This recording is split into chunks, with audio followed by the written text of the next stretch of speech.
गया आपका पेपर 1 है ड्रामा वाला, ये है। उसके बाद पेपर 2 है आपका प्रोज वाला। ठीक है, तो ड्रामा और प्रोज आपको पढ़ना है। चलिए कैसे पढ़ना है, किन चीजों को करना है। आपके पास नोटबुक या रजिस्टर, कुछ भी, जो भी रफ कॉपी या जो भी है, आपको लिखने के लिए एक पेन पेंसिल कुछ रखिए। मैं आपको सिर्फ इंपॉर्टेंट थ्रेड्स बताऊंगा कि इन चीजों पे काम कर लीजिए, तो मुझे लगता है कि शायद हो जाएगा। पहली चीज जो करनी है वो वर्क्स एंड देयर ऑथर्स। ठीक है, आप दोनों पेपर में सबसे पहले ऑथर का सही नाम और जो उनका वर्क है उसका सही नाम, पूरा नाम, यानी अगर कोई सब टाइटल भी है किसी वर्क का तो वो भी, और ऑथर का अगर पूरा कोई नाम है या उनको किसी और नाम से जानते हैं। फॉर एग्जाम्पल अभी जब देखते हैं तो who is also known as the bard of Avon, बताइए। Who is also known as the bard of the William Shakespeare. Excellent, ठीक है, एक्सीलेंट। तो इसी तरीके से किसी भी ऑथर को, जैसे कोई किसी ने नाम दिया है, कोई पर्टिकुलर टाइटल दिया है ना, तो वो टाइटल इंपॉर्टेंट है, उनका नाम इंपॉर्टेंट है। या आप यूं कह लीजिए कि जैसे पेन नेम होता है, सॉब्रिके होता है, सूडोनिम होता है, तकल्लुस जो जिस नाम से वो लिख रहा है, या उसकी पूरी स्पेलिंग या उसका नाम है ना, तो नाम से खास तौर पे लेके विलियम शेक्सपियर का सही नाम ये इंपॉर्टेंट है। तो वर्क्स एंड देयर ऑथर्स, पहला पॉइंट है वर्क्स एंड देयर ऑथर्स। तो सबसे पहले दोनों पेपर का आप सिलेबस लर्न कर लो। कहने का मतलब आपको पता होना चाहिए, द मकबेथ नहीं है, अ मकबेथ नहीं है, मकबथ ही नहीं है, कुछ इस तरीके से नहीं, मतलब सही स्पेलिंग और सही टाइटल। अगर थोड़ा सा भी आप ए एन द लगा दोगे तो वो पूरा दूसरा हो जाता है। जैसे हैमलेट जो है, हैमलेट को डबल कोट्स में करोगे तो वो पेंटिंग हो जाएगी। द हैमलेट कर दोगे तो विलियम फॉकनर का नॉवेल हो जाएगा। ठीक है, हैमलेट एच छोटा लिखोगे तो विलेज के लिए हैमलेट यूज करते हैं विद अ स्मॉल एच, जिसको आप हिंदी में पूर्वा के नाम से जानते हैं, तो वो हैमलेट वो हो जाएगा। और केवल जब कैपिटल से लिखो और उसको अंडरलाइन करो या इटैलिक्स में आएगा तो वो हैमलेट विलियम शेक्सपियर वाला हुआ। तो माइनर चेंजेस के साथ में बहुत ड्रास्टिक चेंजेस हो जाते हैं। ठीक है, तो प्लीज माइंड कि किस तरीके से उसको सही से आप ऑथर का सही नाम, उनका जो काम है वो सही नाम, पूरा नाम या फिर सब टाइटल है तो वो आप तैयार कर लेंगे। Francis Bacon, John Milton, Joseph Addison, जितने सबके नाम है और उनका कौन सा वर्क आपको प्रिस्क्राइब्ड है। दो पेपर निकालिए सिलेबस और सिलेबस को लर्न कर लो, पहला स्टेप, क्योंकि बहुत सारे क्वेश्चंस केवल इसी से हो जाएंगे कि अगर आपको सिलेबस याद है तो।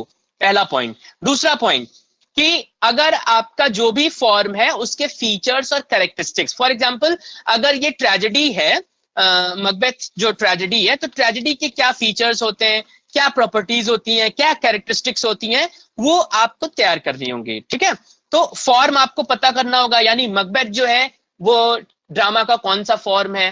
ठीक, जिस तरीके से आप या एज यू लाइक इट है वो ड्रामा का कौन सा फॉर्म है। तो फॉर्म इज वेरी इंपॉर्टेंट, और उनकी प्रॉपर्टीज कि ये होना क्या मतलब होता है। कि अगर आप कह दें कि ये कॉमेडी है, देखो लिखवाना तो फुल फ्लेश क्वेश्चन है नहीं, लेकिन कुछ ऐसी अंडरस्टैंडिंग के तौर पे सपोज तुमसे कहेंगे कि एक डेफिनेशन दे दी और कह देंगे ये किस चीज की डेफिनेशन है। ठीक है, कॉमेडी को डिफाइन कर दिया और नीचे पूछेंगे ये किस चीज की डेफिनेशन है, उसमें 4 ऑप्शन दे दिया। या दूसरा तरीका ये है कि टर्म जो है ऊपर लिखा और कहेंगे कि it can be defined as, और नीचे 4 डेफिनेशंस दे दी। तो उस टर्म के रिलेशन में सबसे अप्रोप्रिएट जो आंसर होगा,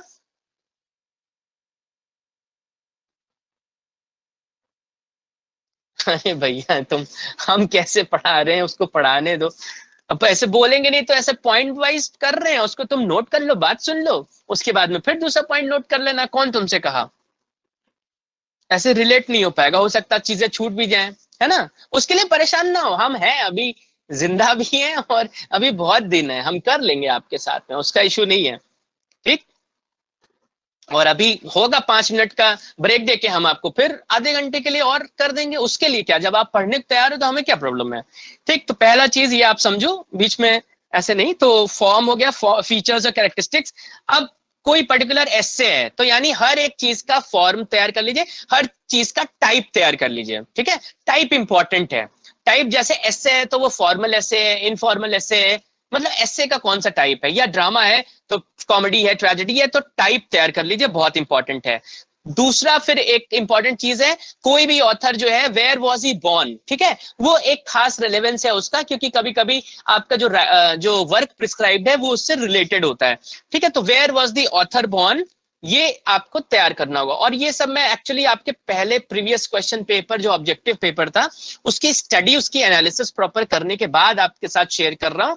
और देखो सच बात तो ये कि पढ़ना तो आपको सब कुछ है, बस इतनी सी बात कि जो मैं कह रहा हूं वो पहले कर लीजिएगा, हो सकता है आपको कन्वीनियंस हो, ठीक है। बाकी मेरा इसका कोई वायदा नहीं है कि जो मैं कह रहा हूं वो यही आएगा, उसके अलावा कुछ नहीं पूछेगा, ऐसा मैं आपसे नहीं कह रहा हूं, ठीक।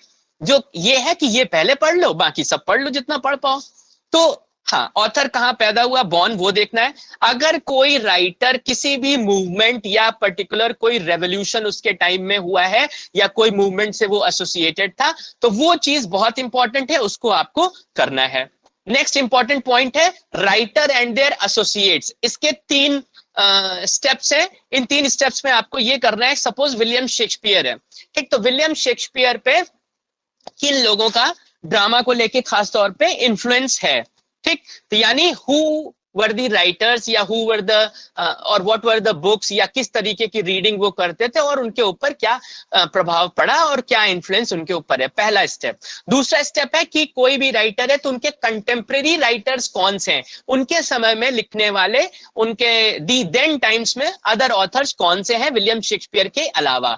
अगर विलियम शेक्सपियर की आप बात करते हैं तो एलिजाबेथन ड्रामा की बात करते हैं, तो आपको अदर एलिजाबेथन ड्रामेटिस्ट या अदर एलिजाबेथन प्ले राइट्स कौन से हैं ये पता होना चाहिए, ठीक। फिर आप देखिए हाँ, मैं सेकंड आपको बताया, पहला था कि हमको किसने इन्फ्लुएंस किया, वो राइटर से रिलेटेड देख लीजिए। दूसरा ये कि हमारे कंटेम्प्रेरी ऑथर या राइटर्स कौन थे दी देन टाइम्स में। और थर्ड पॉइंट है आपका कि जो भी मैंने काम किया, what is my contribution to my age and the ages to come. यानी विलियम शेक्सपियर की अगर जो चीजें हैं वो कौन सी ऐसी बातें हैं जिसकी वजह से विलियम शेक्सपियर शेक्सपियर बनता है, या ऐसा कौन सी चीजें कि जो लोग विलियम शेक्सपियर की टेक्निक को, उनके मेथड्स को वो सब अप्लाई करते हैं, या वो, यानी हमको किसने इन्फ्लुएंस किया, एक, दूसरा हमारा जो कंटेम्प्रेरी राइटर्स हैं वो, और तीसरा ये कि हमने किनको इन्फ्लुएंस किया। ये 3 चीजें बायोग्राफिकल नोट में जब आप पढ़ते हैं, जीवन परिचय पढ़ेंगे, तो उसमें आपको ये चीज मार्क करनी चाहिए, ठीक है। ये चीज आप देख लीजिएगा। कैरेक्टर्स आपको सीधा सीधा पूछेगा कि ये वाला कैरेक्टर आपका किस वर्क में है, ठीक है। तो इस वाले पेपर में आपको प्रॉब्लम एज सच नहीं है, क्योंकि 2 ही ड्रामेटिक पीस हैं आपको, और अगर दोनों के कैरेक्टर्स आप कर लें, और हाँ ये अक्सर होता है कि कुछ कैरेक्टर्स शेक्सपियर के प्लेज में रिपीट होते हैं, तो आप दोनों का जब ड्रामेटिक पर्सोने कह लीजिए या कैरेक्टर्स कह लीजिए, एक मैप बना लीजिए, एक डायग्राम बना लीजिए, और हर कैरेक्टर का आपस में क्या रिलेशनशिप है ये चार्ट आउट कर लीजिए, ठीक है। तो कैरेक्टर्स, अब कैरेक्टर्स का टाइप होगा, सपोज कोई फ्लैट है, कोई राउंड कैरेक्टर है, कोई मेजर कैरेक्टर, कोई माइनर कैरेक्टर, कोई प्रोटैगनिस्ट है, कोई एंटागनिस्ट है, तो किस तरीके का किरदार या कैरेक्टर वो है, उसके बारे में अगर कुछ जान पाए या अगर उसके अंदर हो तो वो उसमें आ सकता है, ठीक। म्यूट करिए प्लीज, म्यूट करिए, माइक्रोफोन म्यूट करिए, माइक्रोफोन म्यूट कर लीजिए प्लीज जिसका ऑन है, हाँ, अदरवाइज एको करेगा या डायरेक्ट, ये क्योंकि ईयर प्लग्स लगे हुए हैं तो प्रॉब्लम कर रहा है। हाँ, तो कैरेक्टर्स किस वर्क में फिगर करते हैं ये चीज देख लीजिए। फिर अगर वो किस एज को बिलोंग करता है, सबसे पहले विलियम शेक्सपियर जो है आपका एलिजाबेथन, विलियम शेक्सपियर की डेट याद कर लो, एक ही राइटर है, ठीक है, दोनों का बर्थ और डेथ दोनों याद कर लो, और सब चीजें, और किस एज को बिलोंग करते हैं वो देख लो, कितने नंबर ऑफ प्लेज लिखे हैं वो देख लो, ठीक है। तो और उसके अलावा जैसे ड्रामा है तो ड्रामेटिस्ट के तौर पे आपको करना है, पोएम से आपको कोई ज्यादा रिलेशन नहीं है, ठीक है। ड्रामा यानी 37 अगर प्लेज हैं तो उन 37 प्लेज में कितनी ट्रेजेडीज हैं, कितनी कॉमेडी हैं और कितने हिस्ट्री प्लेज हैं, ये ब्रॉड एक डिवीजन है, उसको आपको पता होना चाहिए। अगर हो सकता है आपको पूछ ले कि इनमें से कौन सी ट्रेजेडी नहीं है, तो वैसे आपने हमारी क्लास में किया था, अगर जो आप लोग को याद हो, तो विलियम शेक्सपियर की 4 ट्रेजेडीज हैं, and what was the short form और what was the acronym we devised, याद है आपको? कुछ व्हाट्सएप से रिलेटेड था, कुछ some sort of a emoticon या इमोजी से रिलेटेड था, वो हमने बनाया गया था हमारी क्लास में। ओके, ऑल राइट, हाँ, ये इसी का कॉइनेज प्रीति ने ही किया था। एंड ये अभी मॉर्निंग में हम डिस्कस कर रहे थे लेकिन हमें याद नहीं आया था। तो एच एम इज ओके, तो H is Hamlet, M is Macbeth, O is Othello और के इज किंग लेयर। ठीक है, तो एक क्वेश्चन आपको ये पूछेगा that which of these is not a tragedy. Shakespeare के प्ले बता दिए और कहेगा कि इनमें से कौन सा नहीं है। तो बस आपका ये, आप ये याद रखो, एच एम ओके, ओके, ये आप कहीं पे गलत करेंगे ही नहीं। ठीक है, तो इनमें से कौन सा ट्रेजेडी है या इनमें से कौन सा ट्रेजेडी नहीं है, इनमें से कौन सा कॉमेडी है या इनमें से कौन सा कॉमेडी नहीं है, आइदर आइदर और किसी भी तरीके से आपको ये बात कंफर्म करेंगे। ठीक, तो पोएट है, पोएट की एज देख लीजिए, है ना, किस और डेट ऑफ पब्लिकेशन, जो ओरिजिनल डेट ऑफ पब्लिकेशन है वो याद कर लीजिए। और रिटन ऑल्सो, मतलब कब लिखा और कब पब्लिश हुआ, दोनों ही डेट्स आप याद कर लीजिए, वो थरो कर लीजिए, वो 100% आपको आनी ही आनी है। ठीक, उसके बाद देखिए एक पूछ सकता है which of this is not written by the author. Suppose बहुत सारे प्ले लिखे हैं और उसमें से कहा कि इनमें से कौन सा शेक्सपियर ने नहीं लिखा है, तो उसके लिए जरूरी है कि 37 प्लेस जो है उनको थोड़ा सा आप एक बार ब्रश कर ले, उनको थोड़ा सा एक, हाँ, यू गो थ्रू देम, तो आप 2-4 बार पढ़ोगे तो आपको याद हो जाएगा। तो इनमें से कौन सा वर्क शेक्सपियर का नहीं है या इनमें से कौन सा वर्क ड्रामा नहीं है, ऐसा भी हो सकता है। तो उसके लिए पोएम्स जो है 154 सोनेट्स हैं, उसके अलावा जो 2 नैरेटिव पोएम्स हैं, है ना, रेप ऑफ द लुक्रीस और एक है वीनस एंड अडोनिस करके आई थिंक है, वो अभी देख लेते हैं। तो 2 केवल नैरेटिव पीसेज हैं और 154 सोनेट्स हैं, हाँ, और 154 सोनेट्स हैं और उसके बाद 37 प्लेज हैं। ठीक है, किसी भी कोई भी किताब से आप पढ़ें, ऐसा नहीं होना चाहिए कि आपको अगर 37 की जगह कुछ और लिखा हो, तो you should be very careful कि 37 के बाद नहीं है, 37 ही है केवल। ठीक, तो इनमें से आपको ऑड वन आउट पूछ सकता है या आपको डैश कर दिया, उसमें बोला dash is an author of this, है ना, तो ऐसे भी पूछ सकते हैं। Basically work and their authors they are important, उसको आपको करना होगा। अनिरुद्ध रिकॉर्ड हो रहा है कि नहीं, क्या हुआ पता नहीं। ठीक, आवाज आ रही है आपको? Am I audible? Yes, please reply. Okay, fine fine fine, ठीक। तो यहां पर तो ये इनमें से कौन सा काम लिखा है या ये किस चीज के ऑथर है। अगर देखिए शेक्सपियर की जब बात आएगी, फर्स्ट ऑफ इट्स काइंड, किसी भी ऑथर, पेपर 1 ही नहीं, पेपर 2 की भी बात कर रहा हूं, अगर कोई author first of its kind है, मतलब एक वो ऐसी चीज जो उसी की वजह से इतना पॉपुलर हुई, सेलिब्रेटेड हुई, या उसने उस चीज को क्वाइन किया या वो उसने पॉपुलराइज किया, है ना, उस चीज का जो क्रेडिट है उस ऑथर से रिलेटेड आपको पता होना चाहिए। ठीक, कि फर्स्ट ऑफ इट्स काइंड की कैटेगरी आपको कंप्लीट करनी पड़ेगी। सपोज किसी ऑथर ने कोई चीज क्वाइन किया तो वो आपको पता होना चाहिए। अब एक तरीका ये, जैसा मैं आपको पहले बोला कि कोई डेफिनेशन दे दी और फिर पूछा ये किस चीज के बारे में बता रहा है, ऑप्शन दे देगा। दूसरा ये कि टर्म बता दिया और फिर 4 डेफिनेशन दे दी और कहेगा कि कौन सा इससे सबसे क्लोजेस्ट है, तो एक ही है। फिर आप देखिए कोई भी जो चीज है उसका सोर्स तैयार कर लीजिए। ठीक है, यानी ड्रामा जो है या कोई भी आपका, सपोज एस्से को लेकर एक माइनर पॉइंट ये है कि बेसिकली एसेज जो है आपके एक एक्सट्रैक्ट हैं, कहने का मतलब किसी बड़े वॉल्यूम से, किसी कलेक्शन ऑफ पेपर्स या कलेक्शन ऑफ एसेज होकर एक कोई किताब है, उस किताब में से कोई एक एस्से आपको प्रिस्क्राइब्ड है, तो वो एस्से कहां पर पब्लिश हुआ, कहां पे फिगर करता है फॉर द फर्स्ट टाइम, वो इंपॉर्टेंट डिटेल है पब्लिकेशन की, वो आपको करनी पड़ेगी। सोर्स से रिलेटेड, जैसे सपोज मकबेथ की बात करें या आप एज यू लाइक इट की बात करें, तो टाइटल क्या हम कहीं से बोरो कर रहे हैं या कहीं से इन्फ्लुएंस्ड है, तो ये सब चीजें, या उसके पहले की जो ड्रामेटिक हिस्ट्री है वो, अगर प्ले को जब आप देखेंगे तो मकबेथ और एज यू लाइक इट में परफॉर्मेंस हिस्ट्री भी आपको याद करनी पड़ेगी। कहने का मतलब सबसे पहले मकबेथ को माउंट कब किया गया था, यानी पहला परफॉर्मेंस मकबेथ का कब और कहां हुआ था, अगर आपको मिलता है तो, अदरवाइज नॉट। तो ये आपको देखना है एज यू लाइक इट के लिए भी, परफॉर्मेंस, पहला परफॉर्मेंस कौन से थिएटर में हुआ था, कौन से मतलब कितने टाइम तक, और ये सारी जो डिटेल्स हैं वो इंपॉर्टेंट है, जो अगर मिल पाए तो सोर्स इंपॉर्टेंट है, स्ट्रक्चर इंपॉर्टेंट है। शेक्सपियर के प्ले में ये पक्का आपसे पूछा जाएगा कि कितने एक्ट और कितने सीन हैं, या कौन से एक्ट में कितना सीन है, इसको बोलते हैं स्ट्रक्चर। स्ट्रक्चर तैयार कर लीजिए, आपके पेपर में स्ट्रक्चर इंपॉर्टेंट है, या सेकंड पेपर में भी स्ट्रक्चर हर जगह इंपॉर्टेंट है। एक्ट और सीन वाइज जो डिवीजन है वो आप चेक कर लें, ठीक। और उसके अलावा जैसे कौन से वर्स में लिखा गया है, ब्लैंक वर्स है या फ्री वर्स है, कौन से मीटर में आयम्बिक पेंटामीटर है या कौन सा मीटर है, वो पता होना चाहिए। प्रोज और वर्स दोनों है कि नहीं है। तो जैसा आपको पता है, मैं पहले बात कर चुका हूं कि शेक्सपियर में जो कम पढ़े लिखे लोग होते हैं या जो आपका उसमें हायरार्की शो करता है प्रोज के माध्यम से, with the use of pros he also shows a kind of a hierarchy कि जो राजा रानी है, प्रिंस है, क्वीन है, ये सारे लोग वो अपना वर्स में बोलते हैं। कहने का मतलब वो पोएटिक है और वो चीजों को जानते हैं, राइम क्या है, रिदम क्या है, मीटर क्या है, ये सब प्रोसिडी और रेटरिक वगैरह सब जानते हैं। और जो कम पढ़े लिखे हैं, कोई कब्र खोद रहा है, कोई कुछ कर रहा है, कोई फूल कैरेक्टर है, कोई क्लाउन कैरेक्टर है, कोई कुछ और, तो जो जनरल वो है उन लोगों को प्रोज के माध्यम से, तो शेक्सपियर ने ये वो किया है। उसके बाद जैसे ओपनिंग सीन होती है तो उसका क्या रेलेवेंस है, और ओपनिंग सीन में जैसे ये सुपर नेचुरल मशीनरी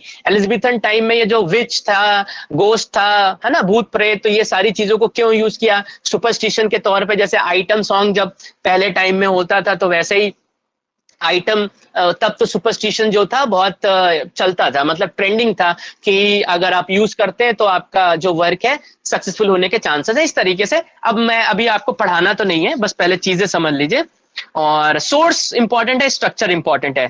कोई भी लाइन आपको देख सकता है और कहेगा कि ये किस चीज को रेफर कर रहा है, यानी प्ले के अंदर से जैसे जो इंपॉर्टेंट डायलॉग्स हैं या सोलिलोक्वीज हैं या इनसाइड्स हैं, इनसाइड कह रहा हूं सॉरी, या जो असाइड्स हैं, और इस तरीके के कोई भी आपको डायलॉग्स जो हैं प्ले में से दे सकता है और कहेगा कि ये किस चीज को, जैसे उसके अंदर आ गया इट, है ना, इसके अंदर कोई प्रीपोजिशन कोई कुछ आ गया और उसको पूछेगा कि ये किस चीज को रेफर, कोई प्रोनाउन आ गया, आर है, हिज है, हिम है, हर है, तो वो पूछेगा ये किस चीज को रेफर कर रहा है। या फिर लाइन को पूछेगा कि ये किस उसमें आती है या अकर कर रही है, ठीक है। एक्ट या सीन वाइज भी हो सकता है।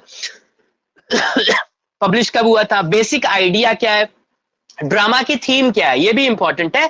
थीम्स, उसमें से एक तरीका ये पूछेगा ऐसे कि इसमें से कौन सी थीम अप्लाई हो सकती है और कौन सी थीम अप्लाई नहीं हो सकती है, या which one is applicable to this particular drama और नॉट। तो वो थीम्स कौन सी हैं और कौन सी नहीं है, क्योंकि जब आप ये तैयार करोगे कौन सी है, तब वो कौन सी नहीं है ऑटोमेटिकली तैयार हो जाता है। तो वो पूछने का तरीका यही है, वो पूछेंगे which of these is not a theme in Macbeth, ठीक है। तो अब नॉट अ थीम के लिए आपको अदर थीम्स जो है वो पता होनी चाहिए, अदरवाइज आंसर नहीं कर पाएंगे।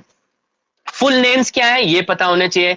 अगर एक किसी राइटर को, यानी शेक्सपियर ही है इकलौता और उधर ज्यादा बहुत सारे हैं, तो किसी राइटर को अगर कोई प्राइज मिला है, अवार्ड मिला है, ऑनर मिला है, और हो सकता केवल खास तौर पे उसी वर्क के लिए मिला हो जो आपके कोर्स में प्रिस्क्राइब्ड है, तो ये इंपॉर्टेंट है कि आप उस अवार्ड को, उस ऑनर को, उस प्राइज को याद करें।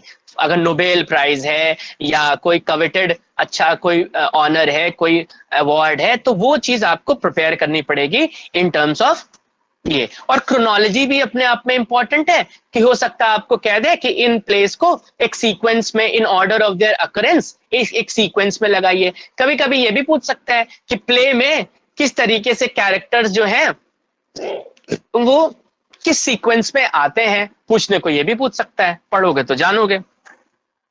और हाँ, तो अवार्ड्स, ऑनर्स और प्राइज, ठीक है, किसी भी ऑथर से रिलेटेड, चाहे पेपर 2 हो चाहे पेपर 1, आपको प्रिपेयर करना पड़ेगा। फिर सूडोनेम, अगर किसी का कोई फॉल्स नेम है या कोई अदर नेम है तो वो आपको देखना पड़ेगा। कुछ लाइंस दे सकते हैं और कहेगा कि ये कहां पे आकर कर सकता है। रीजन, हाँ, दूसरा ड्रामा जब भी पढ़ोगे सबसे पहले एक इंपॉर्टेंट चीज होती है प्लॉट, ठीक। जब भी कोई किताब उठाओगे उसके पीछे बैक साइड पे प्लॉट लिखा होता है, जहां पे टाइम पता होता है, सेटिंग पता होती है, बहुत सारे डिटेल्स, तो उसको बोलते हैं ब्लर्ब, BLURB। तो किसी भी उसमें आप अगर देखें वर्क में, तो उसका बैक साइड, और ये चीज आप गूगल इमेजेस से देख सकते हैं, गूगल बुक से देख सकते हैं, वहां पे आपको बहुत सारी चीजें प्रीव्यू अवेलेबल होता है। गूगल इमेजेस पे भी आपको आप जब देखेंगे तो बैक कवर लिखे या ब्लर्ब लिखे तो पीछे एक रिव्यू आ जाता है, मेन चीज उसकी कि मकबेथ बेसिकली है क्या, किस बारे में है, और कौन मेजर कैरेक्टर है, और उसके बारे में किसी दूसरे ने इंपॉर्टेंट कोट्स या रिव्यू अगर उसको किया है तो वो क्या है। तो वो इतनी सारी चीज इंपॉर्टेंट आ जाती है, मिल पाए तो देखिए। फिर उसके बाद who has been described as dash, इस तरीके के क्वेश्चन आपको मिल सकते हैं। अगर कोई राइटर को अदर लैंग्वेजेस की नॉलेज है, तो किसी भी राइटर के केस में, जैसे फॉर एग्जाम्पल अगर कोई इंडियन राइटर होता तो बाइलिंगुअलिज्म की बात करते कि 2 लैंग्वेजेस में। हो सकता कोई राइटर है जिसने फ्रेंच, लैटिन, या कोई जैसे बेकन वाला जब आप करोगे तो उसमें जरूर पूछेगा आपको कि ओरिजिनली इनके जो वर्क्स थे वो किस लैंग्वेज में थे, है ना, या इन्होंने अदर किस लैंग्वेज में लिखा है कि नहीं लिखा है। तो आप हर राइटर से रिलेटेड जो उनके लैंग्वेजेस हैं वो जरूर थरो कर लो कि कौन सा राइटर किन लैंग्वेजेस में क्या क्या रिलेशन है उन बातों का। हर एक वर्क में, चाहे ऐसे हो चाहे ड्रामा हो, हर एक वर्क में पहला पन्ना और लास्ट पन्ना जरूर पढ़ लो, जरूर तैयार कर लो, क्योंकि कभी भी आपको देंगे कुछ सीक्वेंस और पूछेंगे ये किस प्ले की ओपनिंग है या ये किस प्ले की एंडिंग है, या आपको ओपनिंग दे दिया और कहेंगे कि this is an opening of which play. ठीक है, तो हर एक ड्रामा का 2 ड्रामा है, आपको दोनों ड्रामा का पहला पन्ना और लास्ट पन्ना, जब कुछ न कर पाओ तो पहला और लास्ट पन्ना पढ़ लो, ताकि अगर ये सवाल आ जाए कि ये ओपनिंग है इस चीज की, और इनफैक्ट सभी एक्ट और सभी सीन का ओपनिंग थोड़ा थोड़ा पढ़ लो और एंडिंग थोड़ा थोड़ा पढ़ लो, तो उससे आपको एक स्कीम आपको प्रिपेयर हो जाएगी कि कैसे फ्लो ऑफ इवेंट्स है। ठीक बाकी जो बच्चे हमारे प्ले पढ़ते हैं और प्ले पढ़ सकते हैं और सिर्फ अगर एक रीडिंग भी कर सकते हैं तो वो एक कमाल बात है, उनको सबको मुबारकबाद और बहुत शाबाशी। और हाँ, तो एंडिंग और ये करके ये सारी चीजें देखनी है। और कोई प्ले सबसे पहले कब परफॉर्म हुआ, कहाँ परफॉर्म हुआ, ये अगर परफॉर्मेंस हिस्ट्री मिलती है तो, हालांकि इतना पुराना इंग्लिश ड्रामा का परफॉर्मेंस के लिए वो नहीं है, लेकिन शेक्सपियर से रिलेटेड जो थिएटर हाउस था उनका, वो तो आपको पता ही होना चाहिए। हाँ, या और चीजें जो उनसे रिलेटेड है, थिएटर से जो संबंधित है। ठीक, अब रिलेशनशिप कैरेक्टर, अब प्रोटैगनिस्ट की जो बात थी, और अगर कोई पर्टिकुलर जैसे ड्रामा के ऊपर अगर कोई फिल्म अडेप्टेशन है, तो आपको ये पहले बात तो ये पता हो कि उसके ऊपर फिल्म बनी है कि नहीं बनी है, एक ही है। तो आपको ये पता है कि सारे के सारे 37 प्लेस पर आपका बीबीसी प्रोडक्शन के, मतलब बीबीसी प्रोडक्शन है, बीबीसी के फिल्म्स हैं, और वो बीबीसी के जो प्रोडक्शंस होते हैं उसके अंदर, जिसको आप फिल्म लाइन में कहते हैं फाइडेलिटी डिबेट, यानी जैसे हस्बैंड और वाइफ की अगर आप फेथफुलनेस की बात करें तो कितने लॉयल हैं एक दूसरे को, तो उसको आप कहते हैं इनफिडेल है या फिर फिडेल है, फिडेलिटी या फिर इनफिडेलिटी। तो ये चीज मतलब कितनी वफादारी है। तो वफादारी का जो क्वेश्चन है वो इसलिए कि अगर जो भी वर्क है उस पर जब डायरेक्टर ने फिल्म बनाई तो फिल्म के अंदर कितना क्लोजली टेक्स्ट को फॉलो किया, क्या उससे ज्यादा डेविएट कर गया या नहीं कर गया। अगर ज्यादा क्लोज बनाता है, अप्रोक्सीमेटली वही करता है, तो इसका मतलब it is faithful to the text, कहने का मतलब फाइडेलिटी डिबेट है और इनफिडेल नहीं है। ठीक, और जब उससे बहुत ज्यादा वेरी करता है, ठीक है, जैसे विशाल भारद्वाज की जो फिल्म्स हैं, तो वो मोटिव को लेते हैं लेकिन अदरवाइज उनका पूरा स्टोरी वो अलग तरीके से रहेगा। तो बीबीसी में क्या है कि एज इट इज है, और उसमें क्या है कि अलग अलग तरीके से करेगा। तो किसी ड्रामा के ऊपर अगर फिल्म है तो आपको पता होना चाहिए, और अगर फिल्म है तो उसका डायरेक्टर कौन है ये पता होना चाहिए। फिर उसके बाद में अगर कोई फिल्म ऐसी है कि जिसका सीक्वल है या प्रीक्वल है तो वो बात पता होनी चाहिए। अगर कोई ड्रामा एक ट्रिलॉजी का पार्ट है कि पार्ट 1, पार्ट 2, पार्ट 3, तो वो अगर ट्रिलॉजी का पार्ट है या नहीं है, तो ये चीजें अगर आती हैं तो आपको पता होनी चाहिए। अगर अप्लाई करता है ये पॉइंट तो, नहीं करता है तो कोई बात नहीं। ठीक है, ओपनिंग किस चीज को रेफर कर रहा है ये सब, और स्ट्रक्चर आपको पूछेगा कि ये किसका पार्ट नहीं है। कोई चीज ऐसी पूछ ले जो स्ट्रक्चर में नहीं आती है, वो आपसे पूछेगा कि ये इसमें है कि नहीं है। फिर बहुत सारे जो एल्यूजन्स हैं, जो रेफरेंसेस हैं, दूसरी चीजों को करे जाते हैं, दूसरे वर्क्स को करे जाते हैं। शेक्सपियर के अंदर ही किसी दूसरे शेक्सपियर वर्क को भी रेफर किया जाता है, और शेक्सपियर के अंदर ही किसी दूसरे राइटर के दूसरे वर्क को रेफर किया जाता है। इसको बोलते हैं इंटरटेक्चुअलिटी। जब राइटर खुद अपने वर्क को रेफर करे या एक राइटर दूसरे के वर्क को रेफर करे, that technique is known as intertextuality. तो वो इंटरटेक्चुअल रेफरेंसेस क्या है, अलूजन्स क्या है ना, माइथोलॉजी वगैरह अगर है तो क्या है। तो ये चीज करके आपको, और कोई एक छोटा हिस्सा यानी एस्से के तौर पे वो किस चीज से लिया गया है, किस बड़े पीस से लिया गया है, वो इंपॉर्टेंट है आपका। ठीक, अच्छा अब ड्रामा वाला अगर सिलेबस, ये तो एक जनरल आइडिया दोनों पेपर में कि आप क्या कर रहे हैं और आपको क्या करना चाहिए। पहली चीज, सबसे पहले 4-5 इंपॉर्टेंट वर्ड्स हैं वो ध्यान रख लो, और 2 जगह हैं आपको। एक तो है आपका नॉर्मल, देखिए गूगल जब आप ब्राउज करते हैं, अगर आप इसमें ऐसे लिखें कि पीडीएफ और प्लस लगा दें और प्लस के बाद में जो बात कह रहा हूं वैसे लिखेंगे, तो आपको हो सकता है कोई बुक का पीडीएफ आपको मिल जाए डायरेक्टली। ठीक है, this is known as boolean search, ये बूलियन सर्च कहलाती है। एडवांस सर्च है, इसमें वो होता है कि जो चीज आपको ढूंढनी है वो मिलेगी। ऐसे क्या होता है, अगर आपने लिखा विलियम शेक्सपियर्स हैमलेट, तो वो सारी सर्च है जिसमें विलियम होगा, जिसमें शेक्सपियर होगा, जिसमें हैमलेट होगा, या इनके कॉम्बिनेशन जैसे अवेलेबल होंगे वही। और जब मैं आपको कह रहा हूं कि जब आप प्लस साइन लगाएं और हर चीज के बीच में अगर आप प्लस लगाएंगे, तो आपको केवल वही सर्च थ्रो करेगा जिसमें पूरा का पूरा चीज आपका as it is verbatim follow हो रहा है। अगर हम कह दें विलियम शेक्सपियर की दुल्हनिया, इतना पूरा लिखें और सबके बीच में प्लस प्लस प्लस प्लस लिखें, है ना, हालांकि वो तो जैसे मांगोगे वैसे मिलेगा, तो प्लस प्लस प्लस प्लस, तो एकदम वही चीजें दिखाएगा जहां पे यही लिखा होगा विलियम शेक्सपियर की दुल्हनिया। समझ गए, तो ये चीज है। तो प्लस लगाइए हर सर्च के टर्म के बीच में, स्पेस मत दीजिएगा, तो आपको एग्जैक्ट सर्च मिलने के चांसेस ज्यादा होते हैं। बाकी एक गूगल स्कॉलर होता है और गूगल इमेजेस है, गूगल बुक्स है। गूगल बुक्स पे क्या ढूंढना है मैं बताता हूं कैसे कैसे मिलेगा। एक हो सकता है a glossary of literary terms and theory हो सकता है, या थियरी ना भी करो तो a glossary of literary terms होगा, इस नाम से देखिए। A handbook of literary terms होगा, इस नाम से देखिए। A dictionary of literary terms होगा, ये देखिए। A companion of literary terms होगा, तो 4 शब्द निकल के आए, डिक्शनरी, कंपेनियन, हैंडबुक और ग्लॉसरी, चौथा ग्लॉसरी। इन 4 शब्दों से जो आपके जो टर्म्स वाले जो पेपर हैं, यानी यूनिट 1 और यूनिट 2, जहां पे ट्रेजेडी कॉमेडी, ट्रेजाई कॉमेडी, और अगर होता है तो आप लाइब्रेरी से बुक्स भी इशू करा सकते हैं। लेकिन लाइब्रेरी में क्या होता है, एक बुक इशू कराओगे उससे सारा कितना हो पाएगा। ये एंट्रीज जब तक वहां से नहीं पढ़ोगे तब तक आपके ये पोर्शंस अच्छे नहीं होंगे। इनको प्रिपेयर करने का एकदम साइलेंट और आपका थर्ली ऑब्जेक्टिव, क्योंकि वहां पे एंट्री बहुत फुल फ्लैश नहीं है, मुश्किल से 2 पन्ना होगी या थोड़े बहुत पन्ना होगी, तो वो जब पढ़ोगे ना तो उसके अंदर हम कहते हैं तुम्हें कुछ न समझ में आ रहा हो, लेकिन ये तो लिखा है कि फला आदमी इसका फूफा है, इसका बुआ है, इसका ये, तो नाउन जितने आ रहे हैं उनको अंडरलाइन कर लो, वो तो याद रहेगा। और थोड़ी बहुत तो is, am, are, was, were, has, have, ये तो समझते ही हो, तो जान ही जाओगे। बहुत उसमें साइंस नहीं लगानी, बहुत समझना नहीं है इतने समय आपको ऑब्जेक्टिवली तैयार करना है। ठीक, तो क्या ढूंढेंगे आप, अ dictionary of literary terms, a companion of literary terms, a glossary of literary terms, a handbook of literary terms. इनमें से ये सारी चीजें आप ऑनलाइन ढूंढ सकते हैं, देख सकते हैं, और लाइब्रेरी से ले सकते हैं, या जो बच्चे खरीदना चाहें वो परचेज भी कर सकते हैं। ठीक, विलियम शेक्सपियर मकबेथ और ये एज यू लाइक इट, ये तो पेपर 1 हो गया। फिर पेपर 2 में भी जो है वो जो चीजें हमने आपके साथ डिस्कस करी थी, जिन बच्चों ने ज्वाइन किया था, दे कैन फाइंड कि टू अ पॉइंट वो काफी चीजें प्रैक्टिस भी हुई और तैयार हो गई थी। और सिलेक्टेड एसेज, इसके लिए एक किताब लगेगी जो कि है ये।